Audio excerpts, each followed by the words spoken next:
હું છેલ્લા 2017થી પ્રાકૃતિક ખેતી કરું છું.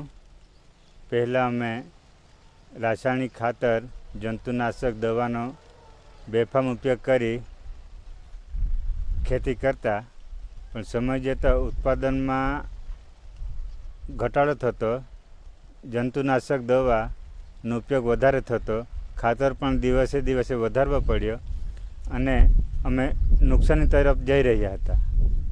એટલાકમાં આત્મા રાજપીપળા કેવી કે દરિયાપાડાને માધ્યમથી પ્રાકૃતિક ખેતી કરવાની પ્રેરણા મળી અને જિલ્લા બહાર અમને પ્રેરણા પ્રવાસ લઈ ગયા. રણ વિસ્તારમાં કેવી ખેતી થાય છે, પહાડી વિસ્તારમાં કેવી ખેતી થાય છે, એ વિશે અમને ઘણું પ્રેક્ટિકલે જોવા મળ્યું.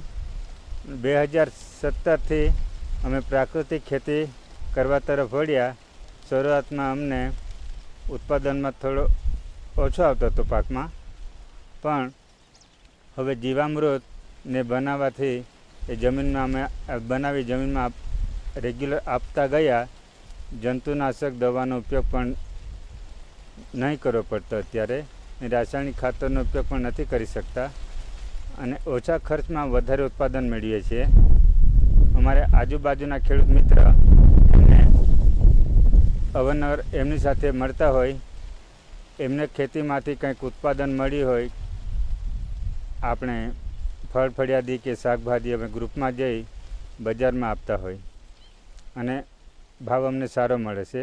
અને જે વ્યક્તિ ખાય છે એ પણ અમારું વખાણ કરતા હોય કે ગામડાની શાકભાજી ફળપાક બિલકુલ મીઠા હોય છે, કેમ કે પ્રાકૃતિક ખેતી કરતાં શીખ્યા છે એટલા માટે અમને સારો સ્વાદ ચાખવા મળે છે.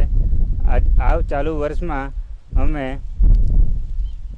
15 ખેડૂતનું ગ્રુપ મળી અંદાજે 350 જેટલી મણ અમે ભરૂચ, સુરત, અંકલેશ્વર, બરોડા કેરીઓ પહોંચાડી શક્યા. હાલમાં અમારી પાસે ફળ જ નથી રહ્યા. માર્કેટ કરતાં અમને ઊંચા ભાવ ચૂકવતા હોય જે ખરીદનાર વ્યક્તિઓ, જેથી ખેડૂતોને પણ સારો ભાવ મળે છે. આંબાવાડીમાં હું મિશ્ર પાક ખેતી કરું છું. 2 વર્ષ પહેલાં તરબૂચનું વાવેતર કર્યું, પછી કાકડીનું વાવેતર કર્યું, ટામેટીની ખેતી કરી.